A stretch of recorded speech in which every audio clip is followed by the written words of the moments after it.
What's going on, folks? Back at you with another common fault and how you can fix it. And today we're talking about rows, pulling exercises, their common faulty patterns, and how you can address the issues. Let's get down to it. It's pretty common to see a back exercise being done in an arm-dominant fashion.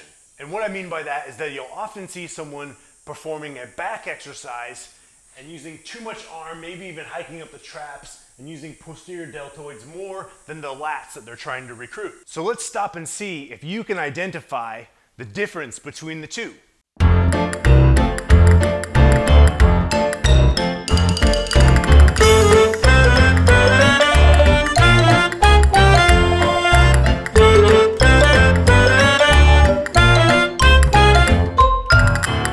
You see, it's a very minute difference, and to the untrained eye, it might seem like the same exact exercise. But the difference here is, I've got this long, big contraction with my elbow coming way back, and my wrist is up quite high, close to my shoulder.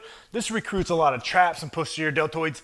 That's not a bad thing. It's all about the objective. What do you want to get out of this exercise? But since we typically do rows on back day to build a bigger back, we can take the shoulder exercise component out of this equation and make it more of a lat dominant exercise, meaning I'm going to take this elbow and draw it further back towards my hips as opposed to up high here, okay?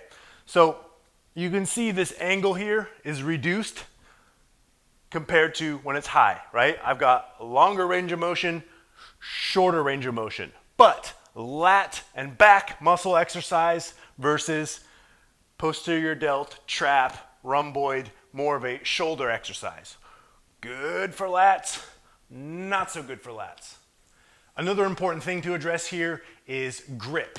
So we've got a neutral grip, we've got a pronated grip, and we've got a supinated grip. When it comes to lat recruitment, you will find that the most lat recruitment occurs with either a neutral grip or a supinated grip, like the Yates row. If you don't know who Dorian Yates is, look him up. The guy's got a huge back. He's renowned for a big back in bodybuilding, and he's even got an exercise named after him, the Yates row. Now, this common fault occurs in many rowing exercises, not just the single arm dumbbell row that I demonstrated. It also happens in a dumbbell, kettlebell, or barbell bent over row, a seated cable row, pretty much any rowing exercise you can do. Now, before the gurus chime in and criticize rowing technique, you got to remember it's all about the objective. Do you want to recruit your lats maximally and grow a bigger, stronger back? Or do you want to recruit your traps and your posterior deltoids in a rowing exercise? Neither is necessarily wrong. It's all about the objective. But when it comes to the traps and posterior deltoids, there are more effective exercises to target those areas, such as shrugs, face pulls, reverse flies, even heavy farmer carries or deadlifts will get your traps going. So I hope this helps. Practice this technique. Pull that elbow towards your hips. Squeeze your lat muscles at the top of every contraction. Feel and watch your back grow and get stronger.